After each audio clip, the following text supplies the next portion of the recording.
जय श्री कृष्ण। देखिए, कन्या राशि कन्या लग्न के लिए कैसा वीक है ये। साल का अंत है और बहुत ही खूबसूरत वक्त है, इसका फायदा उठाइए। गुरु आपके दशम में बैठे हैं, वक्री हैं, बहुत इंपॉर्टेंट चीज है। मंगल शुक्र और सूर्य आपके चतुर्थ भाव में है। ये बड़ा इंपॉर्टेंट कॉम्बिनेशन है क्योंकि शनि और गुरु की दृष्टि की वजह से बड़ा एक्सप्लोरिंग कॉम्बिनेशन है। ये तीनों ग्रह बड़े एक्सप्लोर कर रहे हैं, हालांकि मंगल और शुक्र दोनों अस्त हैं यहाँ पर। और सबसे बड़ी चीज ये है कि शनि यहाँ बड़े एक्सप्लोरिंग है, नक्षत्र अच्छा होने की वजह से। तो कुल मिलाकर के प्रोफेशनल पार्ट पे, मैरिटल और बिजनेस रिलेशनशिप के पार्ट पे, पैसे की दृष्टि से, आपके कामकाज की दृष्टि से बहुत अच्छा वक्त चल रहा है। वीक की शुरुआत होती है चंद्रमा से, तो चंद्रमा आपके कन्या मीन राशि में वर्गोत्तम में आ जाते हैं।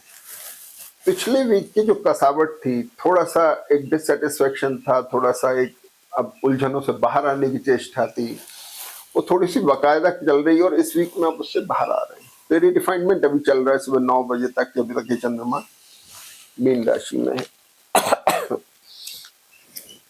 अब मीन राशि से चंद्रमा जो है निकल के मेष में आ जाते हैं और मेष राशि में चंद्रमा, मीन राशि में देखिए वर्गोत्तम में है। यहाँ से चंद्रमा मेष में आ गए 29 तारीख को ही, और यहाँ पर भी चंद्रमा वर्गोत्तम में है दिन में करीब करीब 1:15 बजे तक। तो ये दो चंद्रमा वर्गोत्तम में आपको 29 तारीख को मिले तो आप इसका फायदा उठा सकते हैं। नई शुरुआत करने में, कुछ अच्छा आप टाई अप्स करने में, कुछ नई मुहूर्त करने में वगैरह वगैरह, नई ज्वाइनिंग, इस तरह की चीजों में आप उसे काम में ले सकते हैं। तो अब देखिए, चंद्रमा यहाँ पर भी मंगल शनि के कॉम्बिनेशन की वजह से स्ट्रॉन्ग मोड में थे, रिडिफाइनिंग बट स्ट्रॉन्ग। चंद्रमा जब मेष राशि में आ जाते हैं तो केतु की दृष्टि इस पर है। इस वीक में एक कॉम्बिनेशन केतु और शुक्र का जो कई वीक से चल रहा था, अब ये खत्म होने जा रहा है, नक्षत्र बदलेंगे।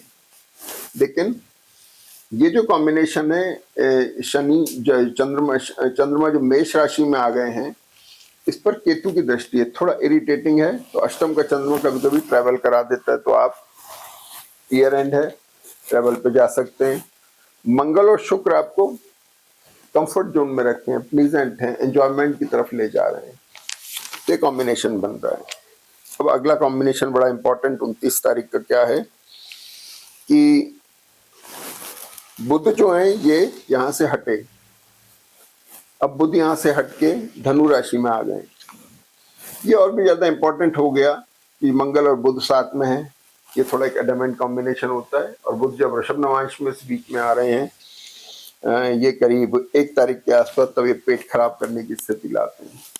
हेल्थ के ऊपर ध्यान रखने की जरूरत होगी, प्रोफेशनल पार्ट के ऊपर भी थोड़ा कंसर्न डेवलप होगी। बुध के यहाँ आते ही गुरु और बुध का एक्सचेंज डेवलप हो जाता है।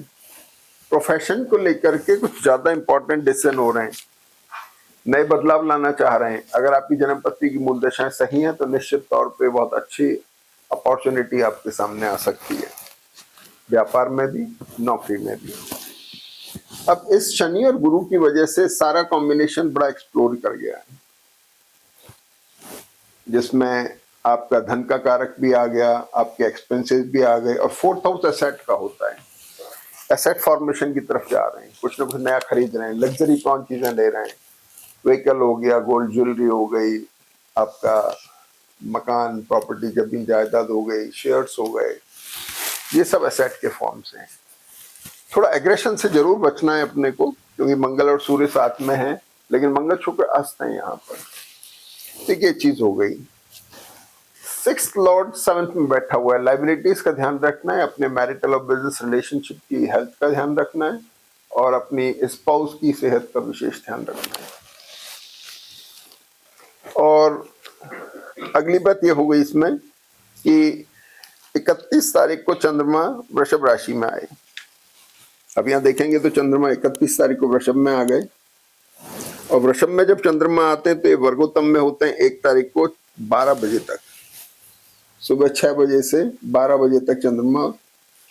यहाँ चंद्रमा वर्गोत्तम में है, फिर यहाँ चंद्रमा वर्गोत्तम में है। ये बड़ी इंपॉर्टेंट पोजीशन आ रही है। और अब 1 तारीख को एक घटना और होती है, चंद्रमा जैसे ही वृषभ में आते हैं तो राहु केतु वर्गोत्तम में आ रहे हैं। अब राहु केतु को वर्गोत्तम में आना बहुत इंपॉर्टेंट चीज है। गुरु आपके एसेट को लेकर कंसर्न डेवलप कर रहे हैं, तो राहु केतु पैसा खर्च करा रहे हैं। एनर्जी का ड्रेन आउट कर रहे हैं, लेकिन अपने को थोड़ा केयरफुल रहना है और समझदारी से लेते हुए आप डिसीजन लें और अपने एसेट खरीदें। राहु केतु आपके आपके चार्ट को थोड़ा एक्सप्लोर कर रहे हैं, उठा रहे हैं, आगे बढ़ा रहे हैं इसको। वृषभ के चंद्रमा जो है शनि से दृष्ट हो गए। शनि से दृष्ट होने की वजह से फिर रिडिफाइनिंग मोड में है, शनि एक्सप्लोरिंग मोड में है, तो इसलिए चंद्रमा भी बहुत अच्छी पोजीशन पे आ गए। ये भी एक्सप्लोर कर रहे हैं, इनमें भी उठाव आ रहा है, बहुत अच्छी पोजीशन आ रही है। तो चंद्रमा भाग्य में बैठ के थोड़ी धार्मिक रुचि बना रहे हैं। अगर आप ट्रैवल कर रहे हैं इसके अंदर तो हो सकता है कि तीर्थ स्थान पे दर्शन करने भी चले जाएं। इसके बाद में शुक्र यहाँ देखेंगे तो शुक्र फिर कन्या नमांश में आ रहे हैं। शुक्र कन्या नमांश में आए, भाग्येश और धनेश नीच नमांश में चला गया, कंसर्न डेवलप हो गई। हेल्थ का ध्यान रखना है। जब शुक्र नीच नमांश में आए, शुक्र बुध मंगल बुध के साथ में है, कफ कोल्ड टूथ प्रॉब्लम में का विशेष ध्यान रखना है। अस्थमैटिक पेशेंट विशेष ध्यान रखें और एग्रेशन से बचें। तो अब अगली बात बहुत इंपॉर्टेंट है, वो ये है कि 4 तारीख को चंद्रमा मिथुन राशि में आ गए। अब 4 तारीख को जब चंद्रमा मिथुन में आते तो एपिसोड बड़ा डिफरेंट हो जाता है। ये बुध और चंद्रमा का जो कॉम्बिनेशन सिर्फ एक दिन के लिए पास में रहेगा, ये बड़ा डेंजरस साबित होता है कई बार। सबसे पहले तो 4th हाउस के इफेक्ट करके detachment from current position, travel करा सकता है, एसेट लिक्विडेट करा सकता है, मैरिटल और बिजनेस रिलेशनशिप को ऑल ऑफ सडन इशू दे सकता है। केयरफुल रहने की जरूरत है। इमोशनल और इरिटेटिंग होकर कोई डिसीजन नहीं लेना है, जैसे चिड़चिड़ाहट हो जाए और आप खट से कोई डिसीजन ले जाए, ऐसा नहीं लेना है। जो लोग इमोशनल ब्रेकडाउन के पेशेंट हैं या जिनको अक्सर हुआ करता है, उनको विशेष ध्यान रखना है। पेरेंट्स की सेहत का ध्यान रखना है। प्रोफेशन को लेकर के हो सकता है छुट्टी पर आप चले जाएं तो डिटैचमेंट हो गया वहां से। और इसके अलावा फिर एक्सपेंसेस इसमें दिखाई दे रहे हैं, एक्सपेंसेस का भी हो सकता है। एसेट को लेके मैंने आपको बता ही दिया। और खास तौर पे कमर से कंधे के बीच के पोर्शन में कहीं भी कोई दर्द, खिंचाव, मसल पेन, इंजरी ये होने की संभावना है, इसका विशेष ध्यान रखना है। चंद्रमा जब मिथुन राशि में आते हैं 2 और 3 तारीख में, तो आप इसका विशेष ध्यान रखें। अब 4 तारीख हो गई, चंद्रमा वर्गोत्तम में आ गए हैं। 4 तारीख को ये चंद्रमा या वर्गोत्तम में आ गए। पोजीशन जो थोड़ी एक्यूट और डेंजरस थी वो थोड़ी बेटर हो रही है धीरे धीरे। यहाँ चंद्रमा वर्गोत्तम में आ गए और यही चंद्रमा कर्क में चले जाते हैं 4 तारीख को। तो दिन में 3 बजे तक यहाँ भी चंद्रमा वर्गोत्तम में रहते हैं। ये फिर एक ऐसी पोजीशन बनी जिसमें आप कोई नई शुरुआत कर सकते हैं, नए टाई अप कर सकते हैं, कुछ नए कॉन्ट्रैक्ट साइन कर सकते हैं, ज्वाइनिंग कर सकते हैं, वगैरह वगैरह। तो कुल मिला के 4 तारीख तक का जो एपिसोड है इसमें चंद्रमा कई बार वर्गोत्तम में गए हैं। तो वर्गोत्तम का चंद्रमा मेंटल बैलेंस देता है, और जब मेंटल बैलेंस है वो एक ऐसा ही है जैसे एक गाड़ी को चलाने वाला कुशल ड्राइवर हो, जो कैसी भी गाड़ी की कंडीशन है लेकिन उसको मुकाम तक पहुंचा देता है। तो चंद्रमा का मजबूत होना ये अपने आप में बताता है कि वीक बहुत महत्वपूर्ण है, इम्पोर्टेंट है। तो इस कर्क के चंद्रमा पर मंगल की दृष्टि रहेगी और मंगल शनि का कॉम्बिनेशन उसे और ज्यादा स्ट्रॉन्ग और डिसाइसिव बना देगा। तो इसका भरपूर फायदा उठाइए। और ये जो शनि गुरु का जो एक्सप्लोरेशन है ये आपके चार्ट को बहुत उठाव दे रहा है।